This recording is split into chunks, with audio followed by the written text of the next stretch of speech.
Selamat malam semuanya, kembali bersama saya, Nadia Putri Anggraini, selaku pewawancara pada hari ini. Kali ini kita akan membahas mengenai ketenagakerjaan dalam RUU Cipta Kerja dengan beberapa para narasumber yang akan hadir pada virtual Zoom. Saya sudah mengundang dua narasumber, yaitu narasumber pertama, Kanza Arnifa, dan narasumber kedua, Arin Dieka. Selamat malam. Selamat malam. Terima kasih kepada narasumber yang telah datang pada diskusi RUU Cipta Kerja ini. Sebelum kita membuka diskusi, mari kita menyaksikan tayangan berikut ini. Go.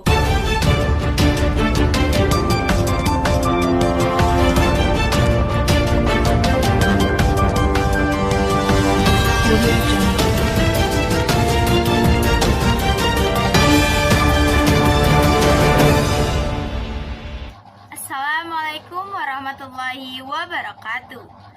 Selamat malam saudara, kembali lagi pada program berita Breaking News bersama saya Ismiati Kodriah yang akan mengabarkan berita terhangat di Indonesia. Berita terhangat pada malam hari ini ialah mengenai DPR yang telah secara resmi mengesahkan Undang-Undang Cipta Kerja pada awal pekan lalu. Pengesahan Undang-Undang Cipta Kerja ini banyak menimbulkan pro dan kontra di kalangan masyarakat.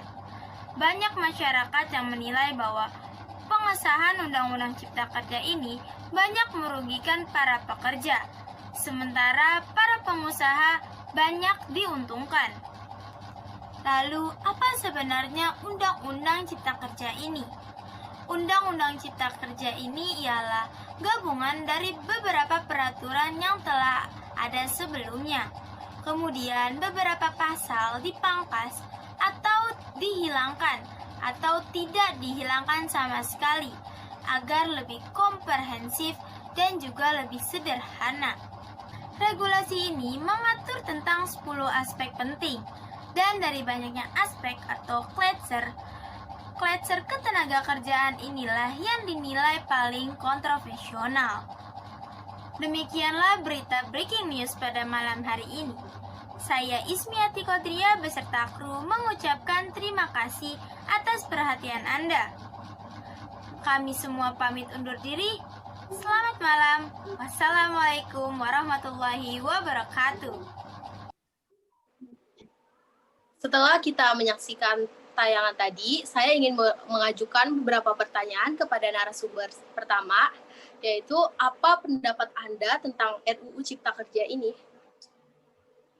Baik, menurut saya RUU Cipta Kerja ini akan sangat menguntungkan bagi Indonesia karena undang-undang ini berisikan upaya-upaya peningkatan kerja melalui perlindungan, pemberdayaan, baik bagi para pekerja maupun para pengusaha. Dan hal ini dapat meningkatkan peluang investasi di negara kita di Indonesia ini. Dan dengan adanya RUU Cipta Kerja dapat menciptakan lapangan kerja baru bagi warga Indonesia seluas-luasnya dan secara merata.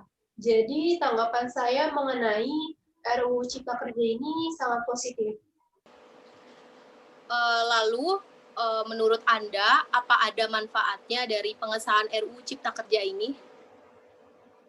Baik, tentu saja ada manfaatnya. Semua komponen akan sangat diuntungkan dengan adanya RUU Cipta Kerja ini. Pertama, dari sudut pandang warga biasa. Mereka yang tidak mempunyai pekerjaan akan mendapatkan pekerjaan karena lapangan pekerjaan sangat terbuka lebar sekali. Dan apabila mereka ingin membuka suatu usaha, akan sangat dipermudah dengan adanya RUU Cipta Kerja ini. Kedua, dari sudut pandang pekerja. Mereka akan mendapatkan perlindungan melalui pemberian jaminan kompensasi, pemberian pesangon, dan adanya program JKP atau jaminan kehilangan pekerjaan. Serta para pengusaha tidak bisa semena-mena memecat atau memutuskan kontrak kepada mereka karena semuanya akan mengikuti persyaratan yang telah ada. Dan yang terakhir, dari sudut pandang pengusaha, mereka akan mendapatkan kemudahan dalam perizinan usaha tentu saja, dan yang terakhir mereka akan mendapatkan perlindungan hukum secara resmi. Terima kasih. Baik, terima kasih kepada narasumber pertama atas statement yang telah diberikan. Sekarang kita akan mendengarkan dari sudut pandang yang berbeda dari narasumber kedua. Eh, Kepada narasumber kedua, apa pendapat Anda tentang RUU Cipta Kerja ini?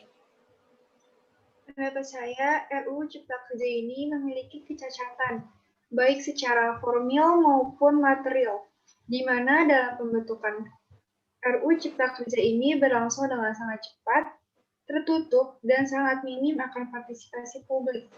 RUU ini juga bermasalah baik secara proses, metode, maupun substansinya. Secara substansi, RUU Cipta Kerja ini mengarah pada sentralisasi kekuasaan yang rentan terhadap potensi korupsi dan potensi penyalahgunaan wewenang dalam ketentuan diskresi. Sebab RUU ini menghapus persyaratan untuk tidak bertentangan dengan undang-undang yang sebelumnya sudah ada dalam Undang-Undang Administrasi Pemerintah. Lalu menurut pendapat Anda, apakah RUU Cipta Kerja ini merugikan atau malah sebaliknya menguntungkan?